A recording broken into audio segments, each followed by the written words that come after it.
नमस्कार दोस्तों, national news today में आपका स्वागत है।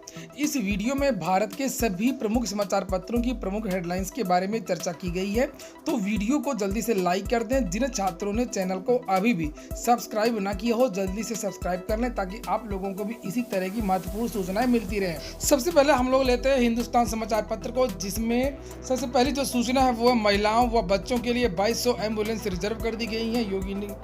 योगी का ये बयान है और लिखा कि यूपी में मरीज तो घट रहे हैं लेकिन मौतों में कोई कमी नहीं हो रही है।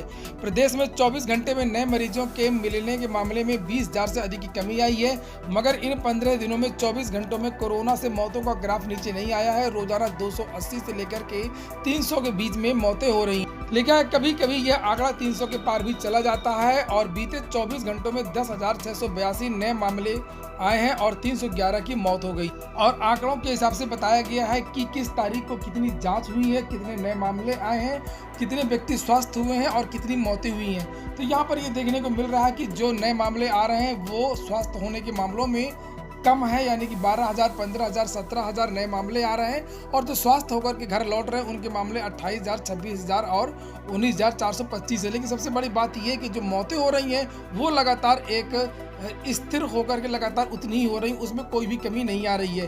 कभी 281, कभी 312, कभी 281, इस तरीके से जो है 24 घंटे में मौत हो रही है। कोरोना संक्रमण में यूपी के जो टॉप 10 जिले हैं उनकी भी सूची जारी की गई है। मेरठ, लखनऊ, वाराणसी, देवरिया, बुलंदशहर, सहारनपुर, गोरखपुर, मुजफ्फरनगर, शाहजहांपुर और अलीगढ़, ये जो टॉप 10 जिले हैं जहां पर सबसे ज्यादा कोरोना संक्रमण है और मौतें भी हो रही हैं। आज से 23 जिलों में 18+ वाले जो उम्र के लोग हैं उनको भी टीका लगेगा। वहीं पर नेशनल स्तर पर भी, राष्ट्रीय स्तर पर भी कुछ राहत की सूचना है। लेकिन देश में 9 दिन के भीतर 1 लाख केस घट गए हैं। कोरोना के मामलों में लगातार 9वें दिन गिरावट दर्ज की गई है। 7 मई के बाद से कोरोना के दैनिक संक्रमणों में से 1 लाख से भी अधिक की कमी आ चुकी है। इस प्रकार सक्रिय मामले भी 1 लाख से ज्यादा घट चुके हैं। स्वास्थ्य मंत्रालय के अनुसार रविवार को कोरोना के 3,11,170 नए मामले आए हैं। सबसे ज्यादा मामले 7 मई को 4,14,915 दर्ज किए गए थे, लेकिन इन 9 दिनों में इसमें एक रिकॉर्ड है कि 1,03,745 की कमी आई है। लिखा है कि SRN में बनेगा नया ICU वार्ड। प्रयागराज की बात हो रही है। DM भानुचंद्र गोस्वामी ने स्वास्थ्य विभाग के अफसरों की बैठक रविवार को बुलाई और इसमें तय हुआ कि SRN में 1,066 बेड का नया ICU वार्ड बनाया जाए। अस्पताल तो बन रहे हैं, बेड भी लगाए जा रहे हैं, लेकिन सरकार ये भी बताए कि हमने डॉक्टरों की संख्या कितनी बढ़ाई है, हमने ANM की संख्या कितनी बढ़ाई है, हमने वार्ड बॉय की संख्या कितनी बढ़ाई है, हमने टेक्नीशियंस की जो संख्या है वो कितनी बढ़ाई, इसके बारे में भी सरकार को ब्यौरा देना चाहिए। जबकि हालात ये है कि अभी पिछले महीने ही मैंने एक वीडियो बनाया जिसमें आप लोगों से बताया था कि स्वरूप रानी और जो बहुत सारे अस्पताल हैं वहाँ पर कर्मचारियों की बहुत ज़्यादा कमी है। जो कोरोना मरीजों के जो परिजन हैं उनके द्वारा लगातार सूचनाएं दी जा रही हैं कि जो कोरोना संक्रमित व्यक्ति हैं, जो मरीज हैं, उनको देखने के लिए पर्याप्त सुविधाएं नहीं है, पर्याप्त डॉक्टर नहीं है। अगर कोई कोरोना संक्रमित व्यक्ति पानी भी मांगता है तो पानी देने वाला भी अस्पताल में मौजूद नहीं होता। तो खाली कमरे अधिक बढ़ाने से या बेड बढ़ाने से नहीं होगा जब तक जो वहाँ के कर्मचारी हैं उनकी संख्या न बढ़ाई जाए। इजराइल फिलिस्तीन विवाद के बारे में भी बताया गया है। इजराइल ने हमास की मुखिया का घर उड़ाया। दोस्तों, वीडियो अगर आपको अच्छा लगता हो तो वीडियो को लाइक अवश्य कर दिया करें। ये नया चैनल है, इसको भी उसी तरीके से आप लोग आगे बढ़ाएं जिस तरीके से target with PS Parihar channel को आपने आगे बढ़ाया है।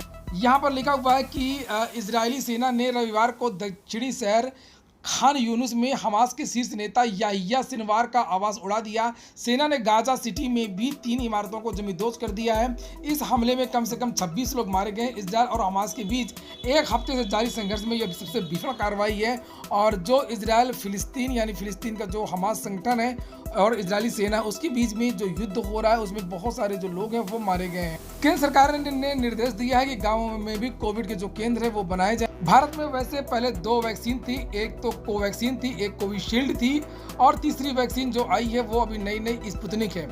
कोवैक्सीन के बारे में बताया जाता है कि ये कोरोना के जितने भी वेरिएंट हैं सभी वेरिएंट पर ये कारगर है। लेकिन भारत बायोटेक ने रविवार को कहा कि उसका कोरोना टीका भारत और ब्रिटेन में मिले कोरोना वायरस के सभी स्वरूपों के खिलाफ प्रभावी पाया गया है। कंपनी ने एक मेडिकल जर्नल में प्रकाशित हुए शोध का हवाला देकर ये दावा किया है।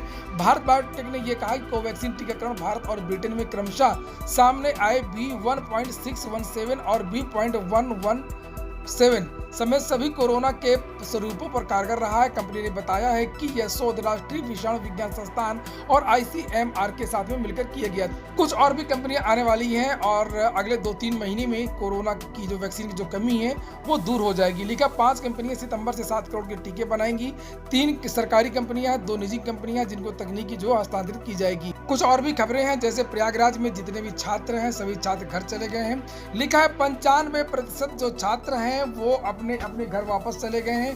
कोरोना कर्फ्यू के चलते कार्यालय, व्यावसायिक प्रतिष्ठान बंद हो गए, तो किराए पर रहने वाले लोग भी शहर छोड़ करके चले गए हैं। अब जो मकान मालिक है उनको खर्च चलाना भी मुश्किल हो गया है। इसको लेकर के भी बहुत सारी सूचनाएं हैं कि टैक्स इत्यादि लगातार बढ़ रहा है और उनको किराया बिल्कुल नहीं मिल रहा। आपको बता दें कि प्रयागराज में ज्यादातर जो लोग हैं वो किराए पर डिपेंडेंट होते हैं और बहुत सारे जो प्रवासी लोग रहते हैं, चाहे वो छात्र हों, चाहे वो कर्मचारी हों, चाहे वो वकील हों। यहाँ पर लिखा है कि शहर में 15,000 छोटे बड़े लॉज हैं। लॉज में एक कमरे का किराया 3 से 5,000 रुपये है। लॉज में हर महीने प्रति कमरा 500 से 1,000 रुपये का खर्च आता है। मेंटेनेंस को लेकर के लॉज का गृहकर 5 गुना बढ़ने से खर्च का बोझ लगातार बढ़ता जा रहा है। गृहकर के आधार जलकर में वृद्धि भी भारी पड़ रही है। 2.5 लाख से अधिक लॉज छात्र लॉज व अन्य मकानों में रहते हैं। 25,000 से अधिक मकानों में परिवार किराए पर रहते हैं और आगामी लगभग 2 महीने तक यही हाल रहने वाला है प्रयागराज का, चूंकि कोई परीक्षा होने वाली नहीं है जल्दी और विद्यार्थी फिलहाल ऐसा माहौल भी नहीं है कि प्रयागराज आए।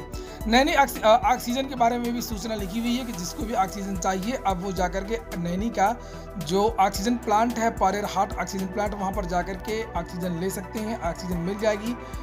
जो व्यक्ति लेने जाए वो एक खाली सिलेंडर और जो कोविड संक्रमित व्यक्ति है उसकी रिपोर्ट और आधार कार्ड और डॉक्टर का जो प्रिस्क्रिप्शन है वो लेकर के जाएं और उनको ऑक्सीजन वहां पर आराम से मिल जाएगी। निरंजनी अखाड़े के जो नरेंद्रगिरी हैं और आनंदगिरी का जो विवाद है इसको लेकर भी बहुत सारी सूचना है, चूंकि जो बड़े हनुमान जी के पुजारी हैं और निरंजनी अखाड़े के जो गुरु हैं नरेंद्रगिरी, उन्होंने अपने जो शिष्य हैं आनंदगिरी उनको हटा दिया है। उन पर ऐसा आरोप लगाया गया है कि वो संत रहते हुए माया मोह से जुड़े हुए हैं। कुल मिलाकर के एक दूसरे पर प्रत्यारोप लगाया जा रहा है। इसको लेकर के भी बहुत सारी सूचनाएं हैं। लिखा हुआ कि पंजीकरण करा चुके लोग कोविशील्ड टीका ले सकेंगे, क्योंकि हाल ही में केंद्र सरकार ने ये कहा है, चूंकि एक कमेटी ने ये कहा है कि जो कोरोना की वैक्सीन है कोविशील्ड उसको कम से कम 12 या 14 या 16 सप्ताह बाद ही लगाना चाहिए और पहले जो तारीखें दी गई थी वो लगभग 7 या 8 सप्ताह बाद की दी गई थी। कोविशील्ड के लिए 2 महीने बाद लोगों को बुलाया गया था और इसलिए ऐसी चर्चाएं थी, ऐसी अफवाहें उड़ रही थी कि जिनको पहले जो तारीखें दी गई हैं उन तारीखों में बदलाव किया जाएगा, लेकिन कहा गया ऐसा कहीं कुछ भी नहीं है। जो तारीख दी गई है उन्हीं तारीखों पर उन लोगों को दूसरी वैक्सीन लगेगी। लिखा स्वास्थ्य मंत्रालय ने राज्यों से कहा कि जो कोविशील्ड की दूसरी खुराक के लिए 13 मई से पूर्व पंजीकरण करा चुके थे उन्हें पूर्व कार्यक्रम के अनुसार दूसरी खुराक दी जाए। इससे पहले ये खबरें आई थी कि कई जगह ऐसे लोगों को टीकाकरण केंद्रों से लौटाया जा रहा, तो ऐसा कहीं कुछ भी नहीं है, उन लोगों को उसी तारीख को टीका लगेगा। अंतर्राष्ट्रीय जगत की भी सूचना है। कोरोना महामारी से अमेरिका में 6 लाख के करीब मौत हो चुकी है। पूरे विश्व में लगभग 33 लाख लोगों की जान गई है। कोरोना संक्रमण दुनिया भर में लगभग 16 करोड़ लोगों को हो चुका है। गोवा में तबाही मचाने के बाद तौकाते जो चक्रवात है, जो तूफान है, वो अब गुजरात की ओर बढ़ गया है। लिखा है 80 किलोमीटर प्रति घंटे की रफ्तार से हवाएं चल रही हैं। 160 किलोमीटर प्रति घंटा हो सकती है इसकी रफ्तार। 73 गांव प्रभावित हुए हैं इस तूफान से कर्नाटक में और 318 लोगों को अब तक सुरक्षित बचाया गया है। अगला समाचार पत्र है दैनिक जागरण, जिसमें लिखा हुआ है कि दिल्ली हरियाणा में 24 तारीख तक के लिए लॉकडाउन बढ़ा दिया गया है।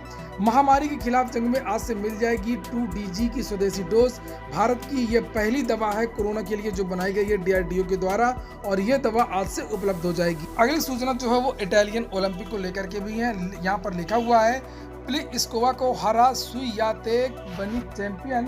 फ्रेंच ओपन की मौजूदा चैंपियन इगा स्वियातेक ने इटालियन ओपन के एक तरफा मामले में रविवार को कैरोलिना प्लिस्कोवा को शिकस्त दे दी और इन्होंने ये खिताब जीत लिया। वहीं पर पूर्व विश्व नंबर 1 जो खिलाड़ी हैं एंडी मरे, उन्होंने कहा कि आगामी फ्रेंच ओपन वो नहीं खेले। वहीं पर एक चौंकाने वाली रिपोर्ट भी है कि लिखा है जो लोग अपार्टमेंट में रहते हैं वो ज्यादा कोरोना से संक्रमित होते हैं। पश्चिम बंगाल की ये रिपोर्ट है।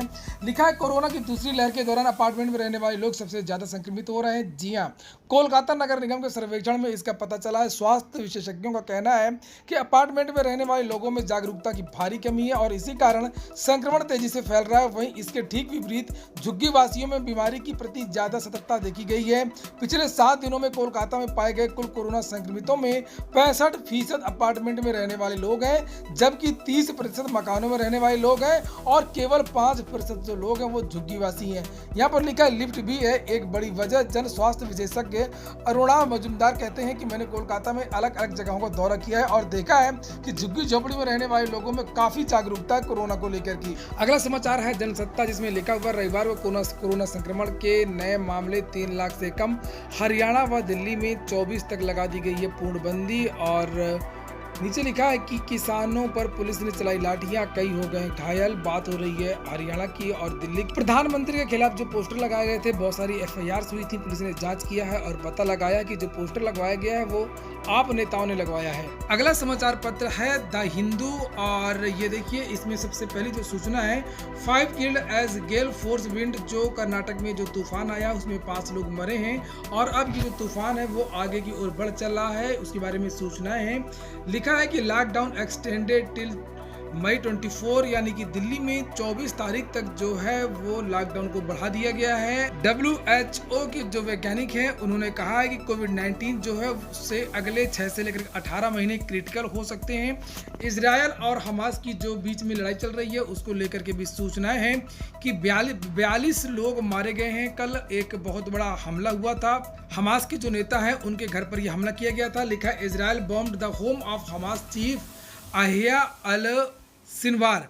तो ये गाजा पट्टी में ये एक इमारत थी जिस पर इजराइल ने हमला किया है। दिल्ली में जो पोस्टर लगाए गए थे उसमें 20 से ज्यादा लोगों को गिरफ्तार किया गया है। प्रधानमंत्री के खिलाफ ये पोस्टर थे। तो ठीक दोस्तों, ये हो गया आज का वीडियो अगर आपको अच्छा लगा तो वीडियो को लाइक अवश्य कर दें। जिन छात्रों ने चैनल को अभी भी सब्सक्राइब ना किया, पूरा वीडियो सुनने के लिए बहुत बहुत धन्यवाद।